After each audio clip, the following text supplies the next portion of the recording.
Ang mga diskurso ni Kristo ng mga huling araw.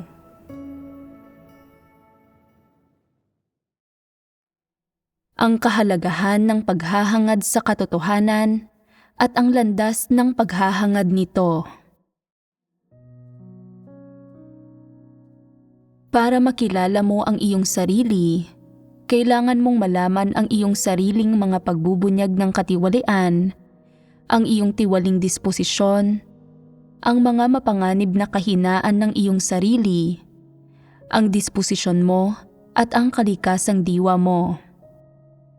Kailangan mo ring malaman hanggang sa pinakahuling detalye yaong mga bagay na nahahayag sa iyong pang-araw-araw na buhay. Ang iyong mga motibo, mga pananaw at saloobin sa bawat bagay, nasa bahay ka man o nasa labas, kapag nasa mga pagtitipon ka, kapag kumakain at umiinom ka ng mga salita ng Diyos, o sa bawat isyong kinakaharap mo. Sa pamamagitan ng mga aspekto na ito, dapat mong makilala ang iyong sarili. Siyempre, para makilala mo ng mas malalim ang iyong sarili, kailangan mong sangkapan ang sarili mo ng mga salita ng Diyos. Magkakamit ka lamang ng mga resulta kapag nakilala mo ang iyong sarili batay sa kanyang mga salita. Kapag tumatanggap ng paghatol ng mga salita ng Diyos, huwag matakot na magdusa o masaktan.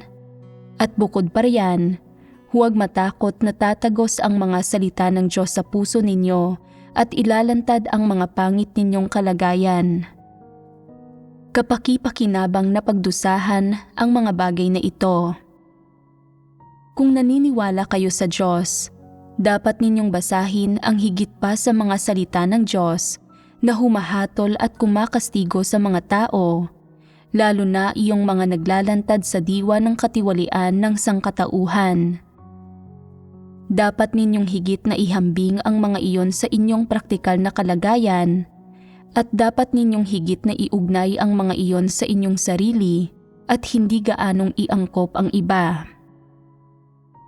Ang mga uri ng kalagayang inilalantad ng Diyos ay umiiral sa bawat tao at maaaring matagpuan ang lahat ng iyon sa inyo. Kung hindi ka naniniwala rito, subukan mong danasin iyon. Habang lalo kang dumaranas, lalo mong makikilala ang iyong sarili at lalo mong madarama na tumpak ang mga salita ng Diyos. Matapos basahin ang mga salita ng Diyos, walang kakayahan ang ilang tao na iugnay ang mga iyon sa kanilang sarili. Akala nila ay hindi tungkol sa kanila ang mga bahagi ng mga salitang ito, kundi sa halip ay tungkol sa ibang mga tao.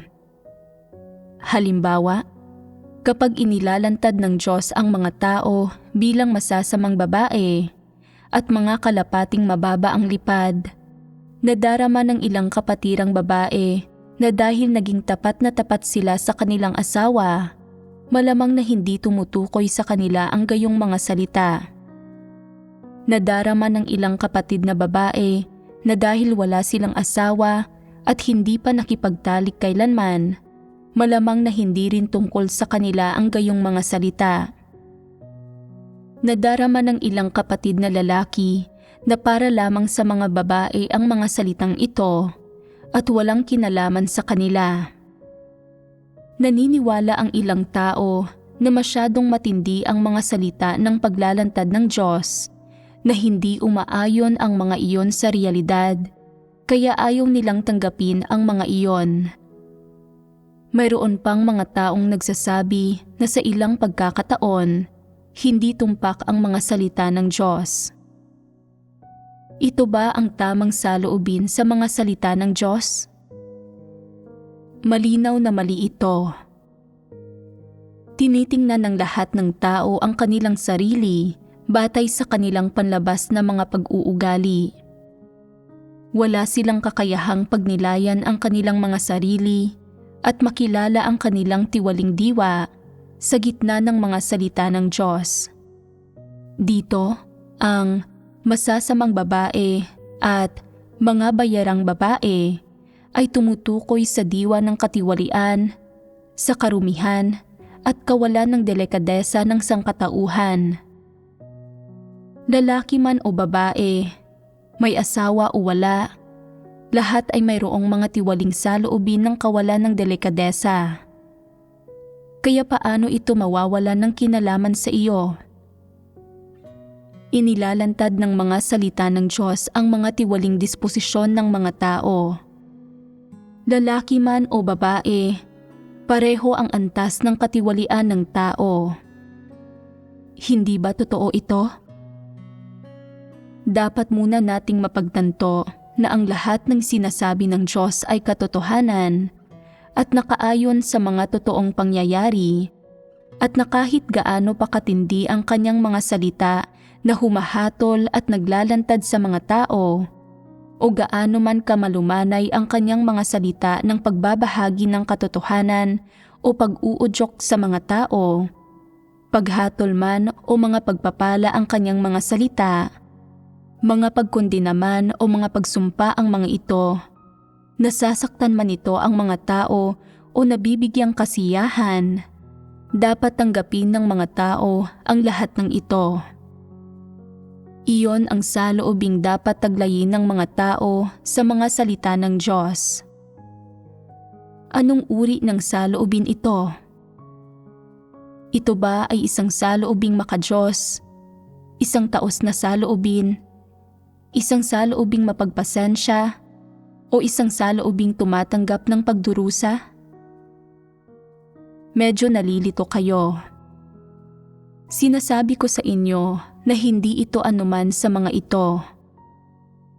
Sa kanilang pananampalataya, dapat matatag na panindigan ng mga tao na ang mga salita ng Diyos ang katotohanan. Dahil ang mga ito nga ang katotohanan, dapat tanggapin ng mga tao ang mga ito ng makatwiran. Kinikilala o inaamin man nila ito o hindi, ang una nilang saloobin sa mga salita ng Diyos ay dapat lubos na pagtanggap. Kung hindi inilalantad ng salita ng Diyos ang isang tao o ang lahat sa inyo, sino ang inilalantad niyon? At kung hindi iyon para ilantad ka, bakit ka sinasabihang tanggapin iyon? Hindi ba ito isang kontradiksyon? Nangungusap ang Diyos sa buong sangkatauhan. Bawat pangungusap na binigkas ng Diyos ay naglalantad sa tiwaling sangkatauhan at walang hindi kasali rito. Kaya, natural na kasama ka rin. Wala ni isa sa mga linya ng mga binigkas ng Diyos ang tungkol sa mga panlabas na hitsura o uri ng kalagayan, lalo na tungkol sa mga patakarang panlabas o sa isang simpleng klase ng pag-uugali sa mga tao. Hindi ganoon ang mga iyon. Kung sa tingin mo ay paglalantad lang ng isang simpleng uri ng pag-uugali ng tao o panlabas na pagpapakita ang bawat linyang binigkas ng Diyos, wala kang espiritual na pangunawa at hindi mo nauunawaan kung ano ang katotohanan. Ang mga salita ng Diyos ay ang katotohanan. Nadarama ng mga tao ang kalaliman ng mga salita ng Diyos. Paano naging malalim ang mga ito? Inilalantad ng bawat salita ng Diyos ang mga tiwaling disposisyon ng mga tao at ang mga bagay na mahalaga at malalim na nakaugat sa kanilang buhay. Mahalaga ang mga bagay na ito, hindi mga panlabas na hitsura at lalo nang hindi mga pag-uugali sa labas. Sa pagtingin sa mga tao mula sa kanilang mga panlabas na anyo, maaaring mukhang mabubuting tao silang lahat. Ngunit bakit sinasabi ng Diyos na ang ilang tao ay masasamang espiritu at ang ilan ay maruruming espiritu? Ito ay isang bagay na hindi mo nakikita. Kaya, kailangan ay hindi tratuhin ng isang tao ang mga salita ng Diyos ayon sa mga kuro-kuro o imahinasyon ng tao, o ayon sa sabi-sabi ng tao at lalong hindi ayon sa mga pahayag ng naghaharing partido. Ang mga salita lamang ng Diyos ang katotohanan, lahat ng salita ng tao ay mali. Matapos mabahaginan ng gayon, nakaranas na ba kayo ng pagbabago sa inyong saloobin sa mga salita ng Diyos? Gaano man kalaki o kaliit ang pagbabago, sa susunod na mabasa ninyo ang mga salita ng Diyos na humahatol at naglalantad sa mga tao, kahit paano ay hindi ninyo dapat subukang mga tuwiran sa Diyos. Dapat kayong tumigil sa pagrereklamo tungkol sa Diyos, sinasabing, talagang matindi ang mga salita ng paglalantad at paghahatol ng Diyos sa mga tao. Hindi ko babasahin ang pahinang ito. Lalaktawan ko na lang ito. Maghahanap ako ng mababasa tungkol sa mga pagpapala at pangako para maginhawahan ako ng kaunti. Dapat ay hindi na ninyo basahin ang salita ng Diyos sa pamamagitan ng pagpiling mabuti ayon sa inyong sariling mga hilig. Dapat ninyong tanggapin ang katotohanan at ang paghatol at pagkastigo ng mga salita ng Diyos. Saka lamang malilinis ang inyong tiwaling disposisyon at saka lang kayo magtatamo ng kaligtasan. Bagamat alam na ninyo ngayon na katotohanan ng lahat ang mga salita ng Diyos at handa na kayong hangarin ang katotohanan, may kanya-kanya pa rin kayong mga kagustuhan at pasya sa pagharap sa mga salita ng Diyos at kikilos pa rin kayo ayon sa sarili ninyong kalooban. Gustong-gusto ninyong basahin ang mga salita ng Diyos ng pangako at pagpapala at partikular ninyong maaalala ang mga salita ng pangako ng Diyos. Makakaramdam kayo ng ginhawa sa pagbabasa ng mga salitang gaya nito o makakaramdam kayo ng kaunting pag-asa at malalaman ninyong wala pa rin kayong lakas at gana na manalig sa Diyos. Pero ayaw ninyong basahin ang mga salita ng Diyos na humahatol at naglalantad sa mga tao dahil kung palaging binabasa ng isang tao ang mga salita ng Diyos ng paglalantad sa mga tao at paghahatol at pagkakastigo sa mga tao, nakakaramdam ng pagkabagabag ang isang tao at mapapawi ang lakas para manalig sa Diyos. Kaya paano makasusulong ang isang tao?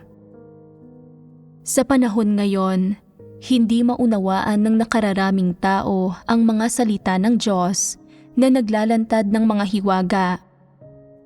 Pakiramdam nila ay masyadong malalalim ang mga ito at hindi nila abot kamay ang mga salita ng pagpapala.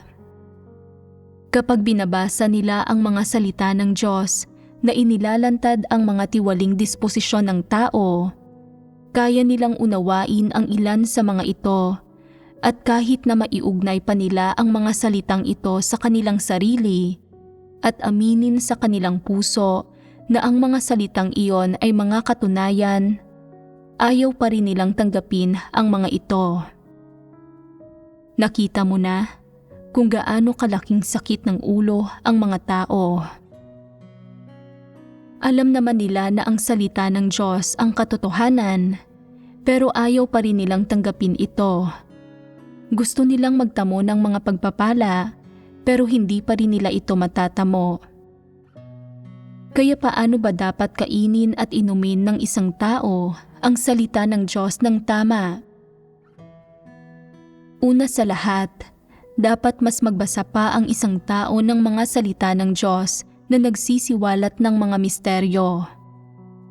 Kapag nagbabasa ng gayong mga salita, nararamdaman ng isang tao na nasa ikatong langit at matayog ang Diyos at na dapat magkaroon ang isang tao ng may takot sa Diyos na puso. Pagkatapos ay mananalangin siya. O Diyos, napakadakila mo, makapangyarihan ka sa lahat. May kataas-taasang kapangyarihan ka sa lahat ng bagay at kaya mong tukuyin ang tadhana ko. Handa akong magpasakop sa lahat ng bagay na isinaayos mong mangyari sa paligid ko.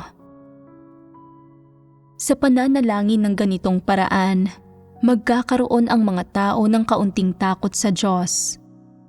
Handang manalig ang mga tao sa Diyos na matayog, kaya bago kumain at uminom ng salita ng Diyos, ang unang hakbang ay ang tiyakin na nagsasalita ang Diyos sa mga tao mula sa langit at magiging handa ang mga tao na basahin ang salita ng Diyos at hindi sila madaling magkakaroon ng mga kuro-kuro. Ang pangalawang hakbang ay ang humanap ng ilang salita ng mga pangako at pagpapala ng Diyos para kainin at inumin. Kapag nakitang pinagpapala ng mga salita ng Diyos ang tao, nagiging sabik na sabik ang mga tao na nagsisimula silang tumangis. Sinasabing, "O Diyos, masyado kang kaibig-ibig. Nararapat ka naming sambahin. Handa kaming tanggapin ang mga pagpapalang inilalaan mo para sa amin at mas lalo pa kaming handang tanggapin ang mga pangakong ibinibigay mo sa amin. Iyon nga lang, sa ngayon ay maliit ang tayog namin at hindi pa lumalaki.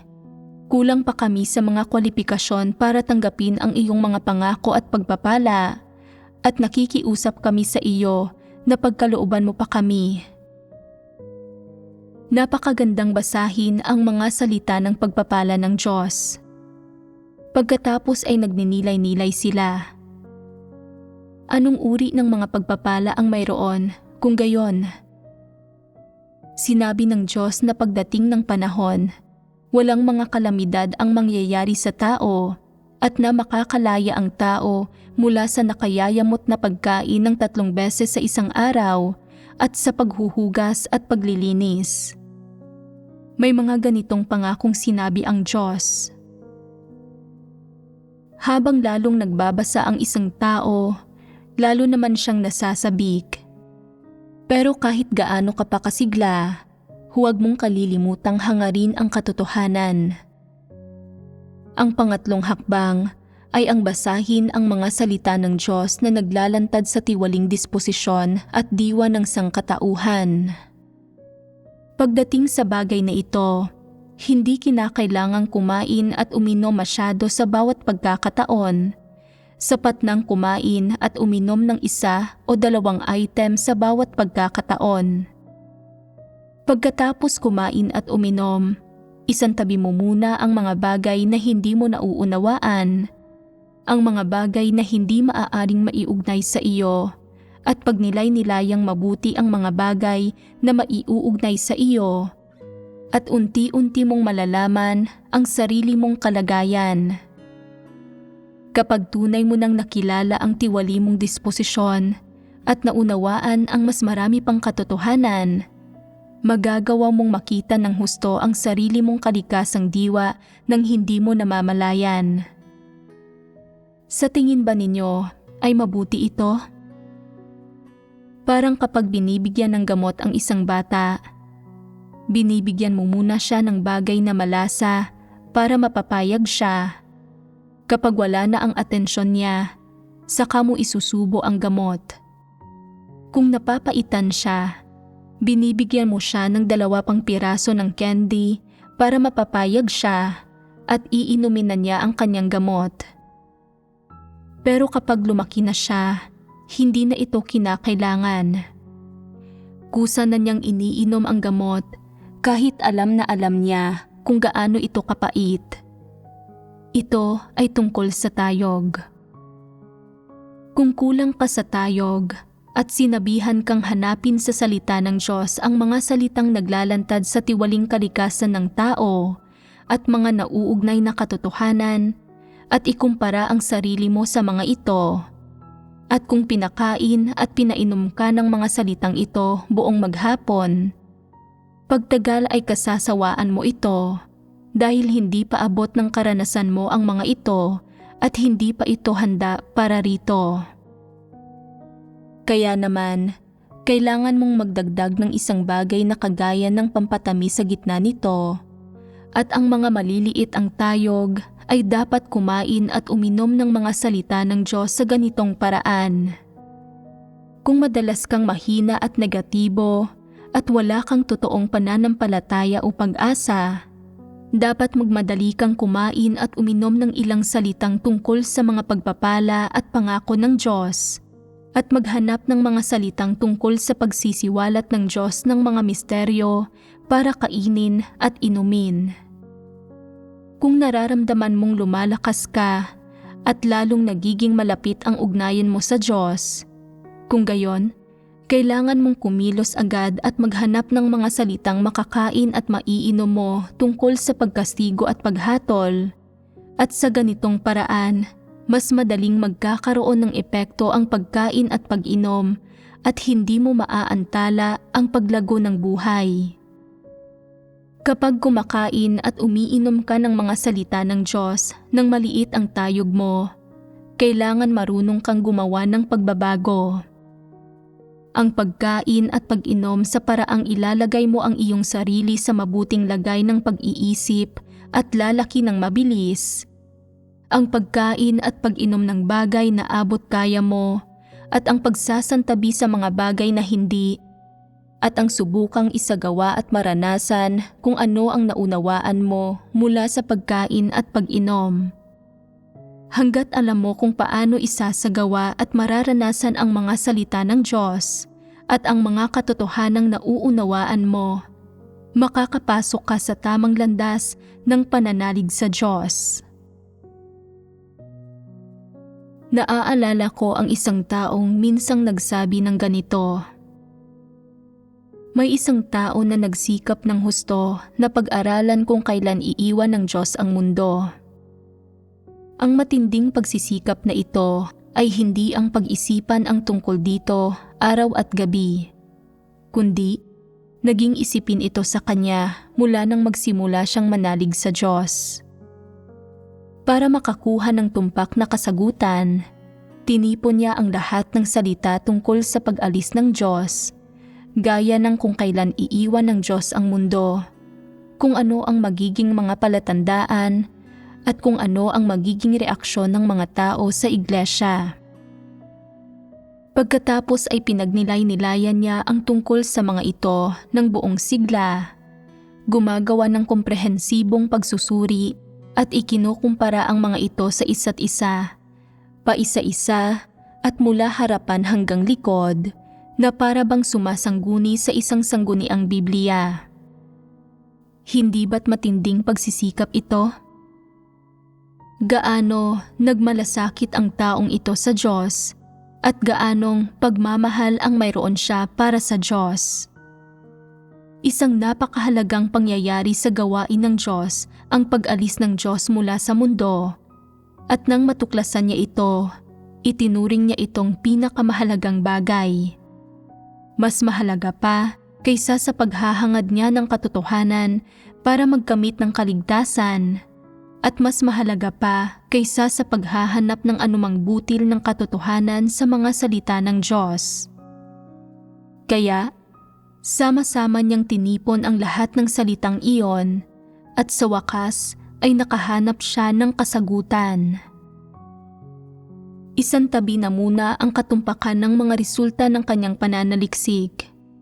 Ano sa tingin ninyo ang mga pananaw ng ganitong uri ng tao tungkol sa paghahangad ng pananampalataya sa Diyos at sa paraan kung paano niya ito hinangad? Kinakailangan ba talaga ang pagsisikap na ginawa niya? Walang saysay na magpakahirap ng ganoon. Ano naman ang kinalaman sa iyo ng paglisan ng Diyos mula sa mundo? Hindi ipinagbigay alam sa iyo ng Diyos ang tungkol sa kanyang pagparito, kaya hindi niya ipapaalam sa iyo kung kailan siya aalis. Maraming bagay ang hindi hinahayaan ng Diyos na malaman ng mga tao, at ano ang dahilan niyon? Ang dahilan ay na hindi kailangan ng mga tao na malaman, at kung alaman nila, wala itong mabuting magagawa para sa kanila at wala itong gagampan ng papel sa magiging hantungan nila sa hinaharap, kaya hindi na ito kailangan pang malaman ng mga tao. Ngayong nagkatawang tao na ang Diyos, alam niya ang lahat ng mga misteryo at ang lahat ng aspekto ng katotohanan at ang lahat ng bagay, at maaari niyang sabihin ang mga ito sa mga tao. Pero may mga bagay na hindi na kailangang malaman ng mga tao ni hindi kailangang sabihin sa kanila. Kapag nilisan ng Diyos ang mundo at kapag tatapusin na niya ang kanyang gawain, may anumang kaugnayan ba sa tao ang mga bagay na ito? Maaaring sabihin ng isang tao, wala itong anumang kabuluhan. Sinasabi ng ilang tao na, bakit hindi ito mahalaga? Ano ang gagawin ko kung masyado nang huli para hangarin ko ang katotohanan? Kailangan kong alamin kung gaanong oras pa ang natitira sa araw ng Diyos at kailangan kong matiyak kung kailan ang araw na iyon bago ko hangarin ang katotohanan. Hangal ba ang gayong tao? Isa ba siyang taong naghahangad ng katotohanan? Hindi. Kung tunay na naghahangad ng katotohanan ang isang tao, wala siyang pakialam dito ni hindi niya gugustuhing intindihin ang mga bagay na ito. Sa tingin niya ay hindi nakakatulong sa paghahangad ng katotohanan ang intindihin ang tungkol sa mga bagay na ito at wala itong kabuluhan. Kaya ayaw na niyang pag-isipan at pagtiyagaan ang mga nakakabagot na paksang ito. Palaging iniintindi ng ilang tao ang tungkol sa kung kailan darating ang araw ng Diyos. Pero hindi ba't ito ay isang personal na agenda? Pinatutunayan ba ng palagi mong pag-iintindi sa kung kailan darating ang araw ng Diyos na mahal mo ang Diyos? Mapatutunayan ba nito na isa kang taong sumusunod sa kalooban ng Diyos? Mapatutunayan ba nito na nagpapatotoo ka sa Diyos? Mapatutunayan ba nito na nakapag-ambag ka sa pagpapalaganap ng ebanghelyo ng kaharian ng Diyos? Kumusta naman ang paghahanda mong gumawa ng mabubuting gawa? Gaano karaming katotohanan na ang naunawaan mo? Anong mga katotohanang realidad ang napasok mo? Ito ang mga bagay na dapat na pinaka-iniintindi mo. Palagi kang nagtatanong tungkol sa balita tungkol sa Diyos.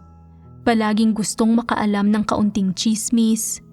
Palaging gustong makaarok ng kaunting misteryo. Pero isa lang itong pusong mausisa at hindi isang pusong naghahangad sa katotohanan o isang pusong maalalahanin sa Diyos at lalong hindi isang pusong may takot sa Diyos. Ang paghahangad mong makaunawa ng mga misteryo ay walang ni bahagyang kinalaman sa paghahangad sa katotohanan. Paano ba dapat tratuhin ang ganitong uri ng mga tao? Nirerespeto mo ba sila? Hinahangaan mo ba sila? Naiinggit ka ba sa kanila? Tutulungan mo ba silang hanapin ang gayong mga misteryo? Hindi.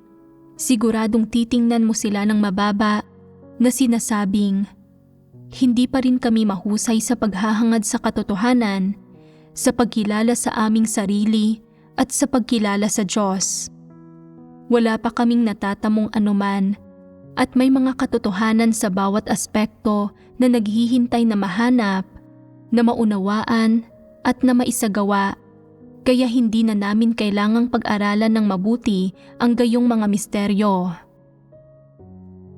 Sa katunayan, hanggat nasa puso mo ang Diyos at ang pagnanais na hangarin ang katotohanan, pagdating ng araw, hindi ka iiwanan ng Diyos sa kamangmangan, hindi ka niya aabandonahin. Ito ang pananampalataya at ang pagkaunawang dapat magkaroon ka. Kung mayroon kang ganitong pananampalataya at pagkaunawa, hindi ka gagawa ng anumang kahangalan. Kung intensyon ng Diyos na sabihin sa iyo, hindi ba't sasabihin niya ito ng direkta? Mangangailangan pa bang magpaligoy-ligoy? Mangangailangan pa bang itago ang mga salita sa loob ng mga salita? Mangangailangan pa bang maging malihim? Hindi na. Ang intensyon ng Diyos na ipaalam sa mga tao ay ang katotohanan. Ang lahat ng kanyang gawain, mga salita, at layunin ay nagpapahayag ng katotohanan at hinding-hindi niya itatago ang mga ito sa mga tao. Sa makatuwid, hindi mo kailangang magtanong tungkol sa mga bagay na ayaw ng Diyos na malaman ng mga tao, ni hindi mo kailangang pag-isipan ang mga ito ng mabuti, dahil mawawala ng kabuluhan ang ginawa mong pagsisikap para sa mga bagay na iyon at mawawalan ito ng anumang halaga, bagkus magiging kapuot-puot ito sa Diyos. Bakit ito magiging kapuot-puot sa Diyos? Una sa lahat, dapat mong maunawaan na nagpahayag ang Diyos ng maraming katotohanan at ipinahayag ang mga katotohanan sa lahat ng aspekto. Kung hindi mo hahanapin ang katotohanan para ayusin ang mga totoo mong pansariling problema kapag may nangyayari sa iyo, hindi ka isang nagmamahal sa katotohanan. Isa kang taong sobrang maosyoso, isang taong mapamintas, isang taong tinatrato ang mga salita ng Diyos ng walang tamang respeto at ng palaging pabasta-basta. Walang puwang ang Diyos sa puso mo. Ang mayroon ka lang sa puso mo ay ang ilang bagay na ayaw ng Diyos na malaman mo, gaya ng kung ano kaya ang tahanan niya, ang ikatlong langit, at kung nasaan talaga ito, kung ano kaya ang magiging kaharian pagdating ng araw, at kung kailan lilisanin ng Diyos na nagkatawang tao ang mundo. Iyon ang dahilan kung bakit sinasabi ko na kinapopuotan ka ng Diyos. May anumang dahilan ba para kapuotan ka ng Diyos? Ipagpalagay ng hindi nag-aral ng mabuti ang mga anak mo sa buong maghapon at hindi ginawa ang takdang aralin na dapat nilang gawin. Sa halip ay pinag-isipan ang mga katanungang gaya ng, paano nagkakilala ang tatay at nanay ko? Paano ako ipinanganak? Pagkatapos akong maipanganak, nagustuhan ba nila ako? Kumusta ang magiging lagay ng pamilya ko sa hinaharap? Yayaman kaya kami? Kung palagi nilang pinag-aaralan ang mga katanungang ito, aayawan mo ba ang gayong anak? Kapopuotan mo ba ang iyong mga anak dahil ginagawa nila ito? Ano ba ang gusto mong gawin ng mga anak mo? Ang matutong magbasa at magsulat ng maayos at mag-aral ng mabuti. Ito ang layunin mo para sa iyong mga anak. Kaya, ano naman ang layunin ng Diyos para sa tao? Paanong hindi mas gugustuhin ng Diyos na sumunod ang tao sa tamang landas at gumawa ng wastong gawain? Ayaw ng Diyos na pag-aralan siya ng mga tao o ang palaging palihim na obserbahan ang kanyang bawat salita at kilos, ang gumugol ng walang kabuluhang panahon at pagsisikap sa kanya.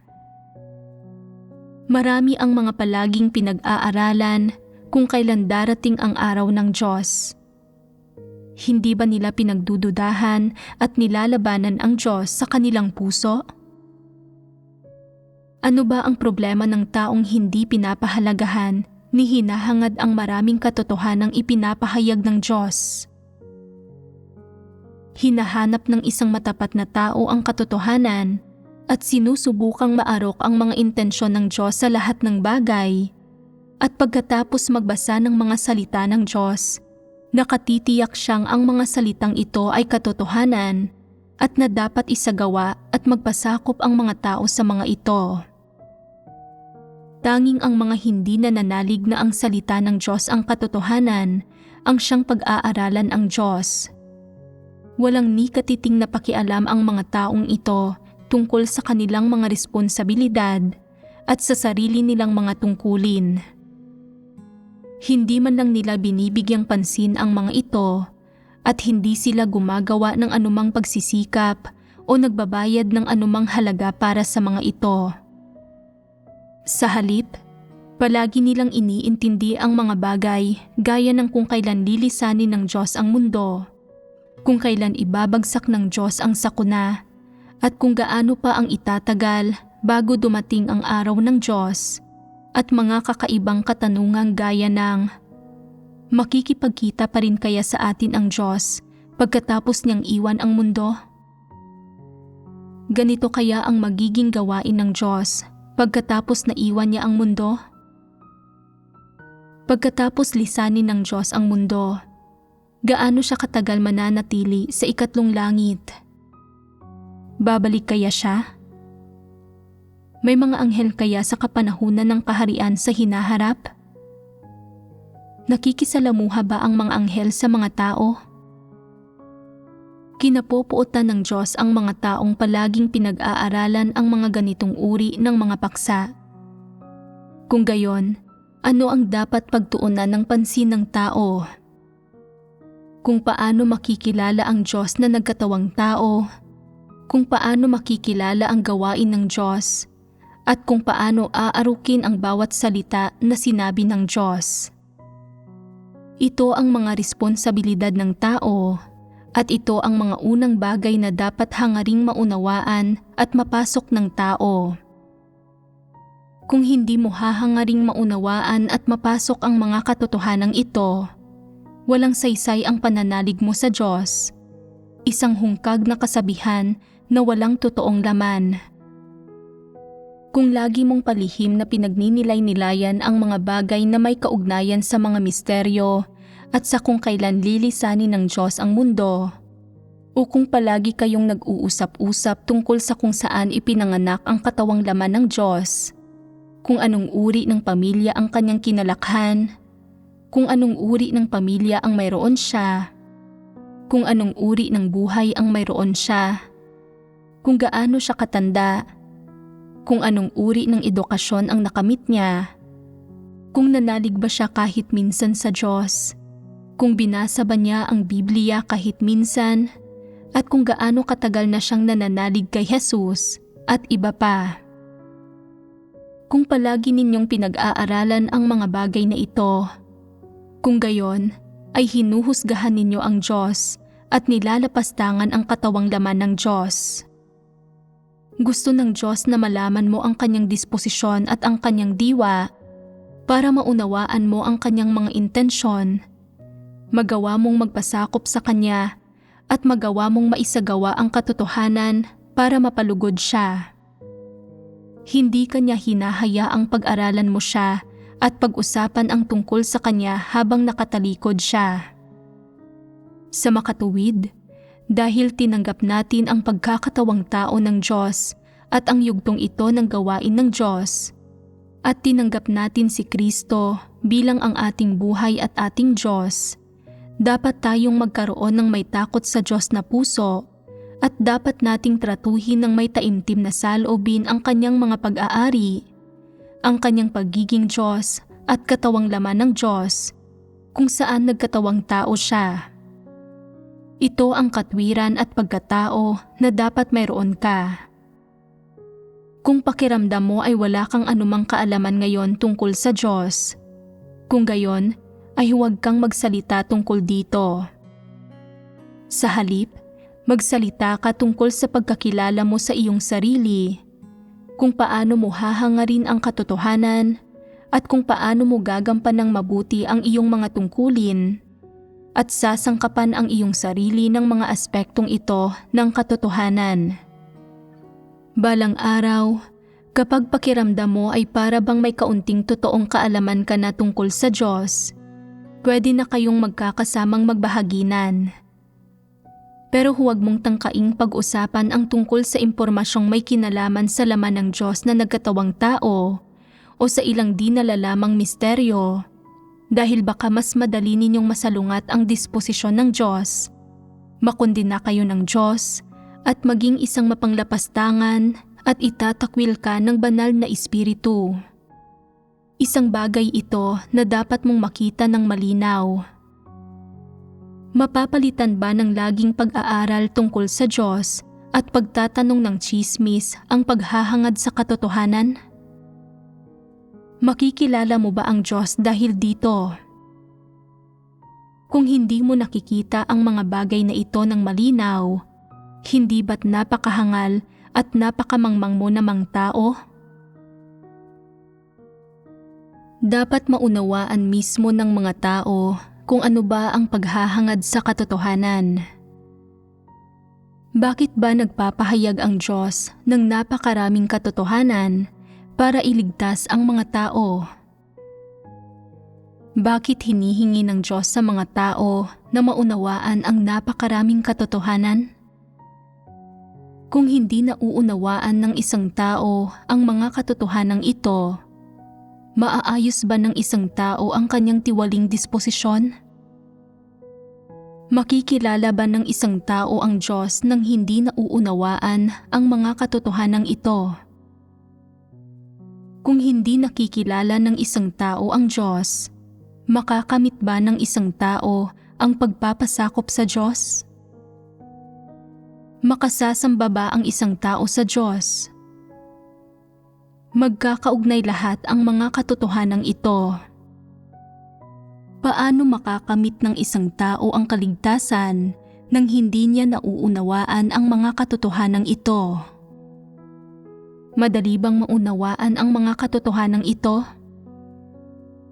Makakamit ba ng isang tao ang pagkaunawa sa katotohanan nang hindi nararanasan ang paghatol at pagkastigo? Makikilala ba ng isang tao ang kanyang sarili nang hindi niya nararanasang mapungusan? Maaari bang magkaroon ng tunay na pagsisisi ang isang tao nang hindi niya nakikilala ang kanyang sarili? Makakamit ba ng isang tao ang kaligtasan nang walang tunay na pagsisisi? Ang lahat ng katotohanang ito ay mga katotohanan na dapat maunawaan ng mga nananalig sa Diyos, at mga katotohanan ito na dapat maunawaan para makamit ang kaligtasan. Kung dati nang magulo ang paniniwala mo sa Diyos at hindi mo hinahangad ang katotohanan, kung gayon, mawawala sa iyo ang kahulugan ng pananampalataya sa Diyos.